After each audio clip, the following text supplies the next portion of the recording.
कभी सोचा है कि कुछ यादें वक्त के साथ साथ धुंधली होने की बजाय और गहरी क्यों होती जाती हैं और कुछ मानो बस धूल में खो जाती हैं? तो आज हम शब्दों के जरिए ऐसे ही कुछ अनमोल पलों और चेहरों की दुनिया में उतरने वाले हैं। एक ऐसी दुनिया जिसका नाम है अतीत के चलचित्र। एक पल के लिए उस इंसान को याद करें जिसने जिंदगी पर सबसे गहरी छाप छोड़ी हो। वो कोई टीचर हो सकते हैं, कोई दोस्त या शायद कोई अजनबी भी।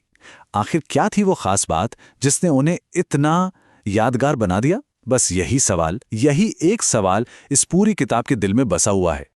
तो इसी सवाल का जवाब हमें मिलता है महान लेखिका महादेवी वर्मा की दुनिया में। देखिए, वो सिर्फ एक कहानीकार नहीं थी, नहीं, वो तो एक जादूगर थी। एक ऐसी जादूगर जिनकी कलम किसी चित्रकार के ब्रश की तरह चलती थी और कागज पर साधारण से दिखने वाले लोगों की असाधारण तस्वीरें बना देती थी। इस किताब का जो शीर्षक है ना, अतीत के चलचित्र, ये सिर्फ एक नाम नहीं है, बल्कि ये एक वादा है। उन भूली बिसरी यादों को, उन चेहरों को फिर से जिंदा करने का वादा। वो चेहरे जिन्होंने लेखिका की जिंदगी को हमेशा हमेशा के लिए बदल दिया। तो ये कोई कहानी नहीं है, नहीं, ये तो जिंदगी का एक जीता जागता म्यूजियम है, कह सकते हैं। तो फिर चले मिलते हैं इन पन्नों में बसे कुछ ऐसे ही अविस्मरणीय चेहरों से। तो सबसे पहला चेहरा वो है घीसा का। एक ऐसा लड़का जिसकी कहानी कह सकते हैं कि मासूमियत और निस्वार्थ प्रेम की सच्ची परिभाषा है। घीसा वो छात्र था जिसके पास देने के लिए सच में कुछ नहीं था सिवाय अपने गुरु के प्रति अटूट श्रद्धा के।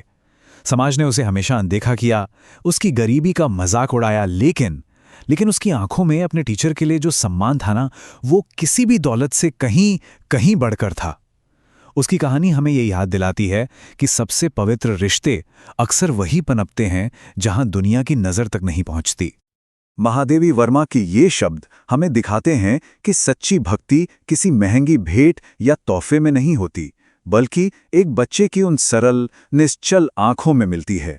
घीसा की कहानी बस यही साबित करती है कि इंसान की असली कीमत उसके हालात से नहीं, बल्कि उसकी नीयत से होती है। घीसा की उस मासूमियत के बाद अब मिलते हैं एक ऐसे किरदार से जिसकी ताकत और जिसका स्वाभिमान हमें अंदर तक प्रेरित करता है, और वो हैं भक्तिन। भक्तिन की जिंदगी कह सकते हैं कि मुश्किलों का एक पहाड़ थी। समाज के बनाए नियमों ने, उस वक्त की पितृसत्ता ने उसे हर कदम पर तोड़ने की कोशिश की, लेकिन वो झुकी नहीं, टूटी नहीं। उसकी कहानी उस दौर की हर उस औरत की आवाज है जो चुपचाप अपनी लड़ाई लड़ती रही। भक्तिन हमें याद दिलाती है कि सबसे मुश्किल हालात में भी इंसान की आत्मा ना, वो जिंदा रह सकती है और लड़ सकती है। लेकिन घीसा और भक्तिन, इनकी कहानियां सिर्फ दो लोगों की दास्तां तो है नहीं। तो फिर सवाल ये उठता है कि ये हमें हमारे बारे में, हमारे समाज के बारे में क्या सिखाती हैं? इन सभी कहानियों के दिल में जो एक चीज है ना, वो है संवेदना। मतलब किसी और के दर्द को अपना दर्द समझने की काबिलियत। कभी ऐसा होता है ना कि किसी दूसरे का दुख देखकर हमें सच में तकलीफ होती है। बस वही एहसास, वही संवेदना इन कहानियों की जान है। और देखिए, घीसा और भक्तिन के किरदार इसी संवेदना के विचार को असल जिंदगी में उतारते हैं। एक तरफ घीसा की निस्वार्थ भक्ति और दूसरी तरफ भक्तिन की अटूट वफादारी। ये दोनों ही हमें इंसानियत के सबसे गहरे और सबसे खूबसूरत पहलुओं से मिलाते हैं। और इन्हीं कहानियों के जरिए वर्मा जी हमें दिखाती हैं कि कैसे जाति और लिंग के बनाए हुए पिंजरों के बावजूद जो इंसानी रिश्ते होते हैं, वो इन सभी बाधाओं को तोड़कर अपनी जगह बना ही लेते हैं। ये कहानियां मानो समाज का एक आईना है जो हमें रिश्तों की असली ताकत और यादों की अहमियत समझाती हैं। तो फिर महादेवी वर्मा का असल संदेश क्या है?